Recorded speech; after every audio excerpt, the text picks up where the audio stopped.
Re release തരംഗത്തിൽ പ്രേക്ഷകരെ ഏറെ ആവേശഭരിതത്തിലാക്കിയ ലാലേട്ടന്റെ ഛോട്ടാ മുംബൈക്ക് പിന്നാലെ അടുത്ത ചിത്രം കൂടി എത്തുകയാണ്. 2005 പുറത്തിറങ്ങിയ ഉദയനാണ് താരം റീ റിലീസിന് ഒരുങ്ങിക്കഴിഞ്ഞു. റോഷൻ ആൻഡ്രൂസിന്റെ സംവിധാന അരങ്ങേറ്റ ചിത്രം കൂടിയായിരുന്നു ഉദയനാണ് താരം. മലയാള സിനിമാ ലോകത്തെ ഹാസ്യാത്മകവും അതേസമയം ചിന്തിപ്പിക്കുന്നതുമായ രീതിയിൽ അവതരിപ്പിച്ച് വൻ വിജയം നേടിയ ചിത്രമായിരുന്നു റോഷൻ ആൻഡ്രൂസ് മോഹൻലാൽ ശ്രീനിവാസൻ കൂട്ടുകെട്ടിലെത്തിയ ഉദയനാണ് താരം. സിനിമയ്ക്കുള്ളിലെ സിനിമയുടെ കഥ പറഞ്ഞെത്തിയ ചിത്രം 20 വർഷങ്ങൾക്ക് ശേഷം 4K ദൃശ്യമികവോടെയാണ് തിയേറ്ററുകളിൽ എത്തുന്നത്. ബോക്സ് ഓഫീസിൽ മികച്ച വിജയം നേടിയ ചിത്രം ഉദയഭാനുവിന്റെയും സരോജ് കുമാർ എന്ന രാജപ്പന്റെയും ജീവിതയാത്രയെ രസകരമായാണ് ചിത്രത്തിൽ അവതരിപ്പിച്ചിരിക്കുന്നത്.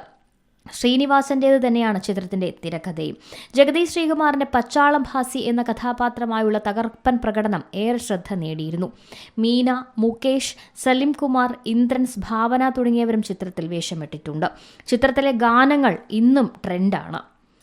Entertainment desk, Zee Malayalam news. ഏറ്റവും പുതിയ വാർത്തകളും വിശേഷങ്ങളും വിരൽ തുമ്പിലറിയാൻ സി മലയാളം ന്യൂസ് എല്ലാ ഡിജിറ്റൽ പ്ലാറ്റ്ഫോമുകളിലും ലഭ്യം.